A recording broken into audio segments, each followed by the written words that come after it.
Bonjour Cécile. Bonjour. Et bienvenue dans l'Actu du TA. Merci de nous accorder un peu de temps pour répondre à quelques questions. Tu es sénatrice de la Loire. Au Sénat, tu es membre de divers groupes d'études sur l'agriculture, la forêt, la pêche. On le sait aujourd'hui, la question écologique grandit de plus en plus dans le débat public. On se souvient que Marx disait « le capital épuise deux choses, le travailleur, l'homme et la nature ». Comment analyses-tu tout cela ? Tout d'abord, on a un enjeu qui est de bien vivre sur cette planète. Et pour bien vivre sur cette planète, on a besoin aussi d'avoir une planète en bonne santé.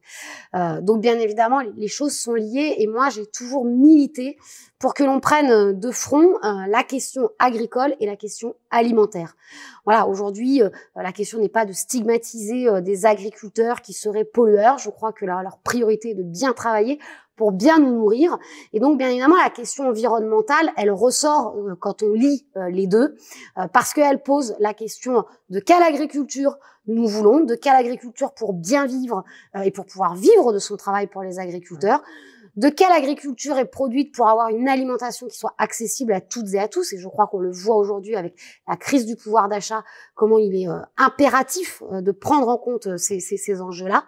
Et donc, finalement, de reposer tous ces enjeux alimentaires avec les enjeux environnementaux qui font que, oui, les usages de la nature, on les partage et on les partage dans l'intérêt de toutes et de tous. Ok. L'an dernier, tu conduisais une liste PCF France Insoumise aux élections régionales. Aujourd'hui, tu es la porte-parole du candidat communiste à l'élection présidentielle. Qu'est-ce qui a motivé ton engagement auprès de Fabien Roussel ? Bon, je crois qu'il n'est pas une surprise parce que je suis membre du Parti communiste depuis quelques années maintenant, que je suis la porte-parole de ce parti y compris. Donc je crois que c'est un peu, je ne sais pas si c'est naturel, mais c'est en tout cas légitime et je crois que c'est important que les parlementaires que nous sommes, les députés comme les sénateurs, puissent s'impliquer dans la campagne, que nous apportions, au-delà des dossiers avec lesquels nous pouvons travailler, mais aussi ce retour que nous avons en tant que parlementaires d'être confrontés finalement au quotidien avec les Françaises, les Français dans nos circonscriptions, mais aussi au-delà sur les enjeux, sur le ressenti. Parce que je crois que finalement, ce qui est important, c'est de faire de la politique ancrée dans le réel des gens, de leur réalité, de ce qu'ils vivent, de leurs attentes. Voilà, je pense qu'on a toute notre place. Donc c'est pour ça que je dirais naturellement, mais en tout cas spontanément, voilà, que j'ai fait le choix bien évidemment de m'y impliquer, et puis d'apporter aussi, oui, cette connaissance sur les collectivités territoriales, sur les grands enjeux d'aménagement du territoire. Nous évoquions l'agriculture, mais il y en a plein d'autres qui, je pense, sont après autant d'exemples qui, mis en musique, font un bon programme pour l'élection présidentielle. Super. Et puis pour conclure, malheureusement, parce que le temps est toujours trop court. Voilà.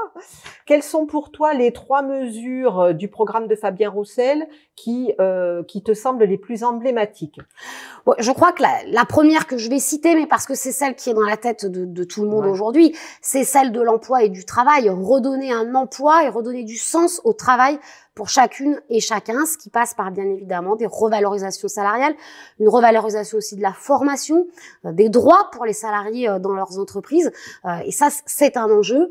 Je pense également, et c'est ce qu'il a porté, et c'est certainement aussi ce qui met la spécificité de cette candidature, c'est tout l'enjeu de la République, d'une République que nous voulons sociale, d'une République que nous voulons progressiste, d'une République que nous voulons laïque, parce que c'est ce qui permet d'intégrer chacune et chacun, c'est ce qui permet de donner sens à la devise liberté, égalité, fraternité, finalement à chacune, chacun, quelle que soit sa condition sociale et territoriale. Et puis j'en rajouterai une dernière en écho à ce que nous avons évoqué, puis à ce qui a été un peu aussi un boost dans cette campagne de Fabien Roussel, qui est toute la question finalement de bien vivre, celle des jours heureux, celle de bien manger, celle des loisirs, celle de la culture, celle qui fait que finalement nous sommes des femmes et des hommes qui devons nous former, qui avons à travailler, mais nous sommes aussi des femmes et des hommes qui avons à vivre. Et pour pouvoir bien vivre, il faut que nous fassions toutes et tous ensemble. Je crois que c'est, en tout cas, de façon très rapide, bien évidemment, et donc certainement pas de façon exhaustive, ce qu'entend porter dans cette campagne Fabien Roussel à travers le programme des Jours Heureux. Eh ben, merci beaucoup pour ton Merci. enthousiasme, ton temps, et puis on croise les doigts pour la suite de la campagne. Très bien. Merci.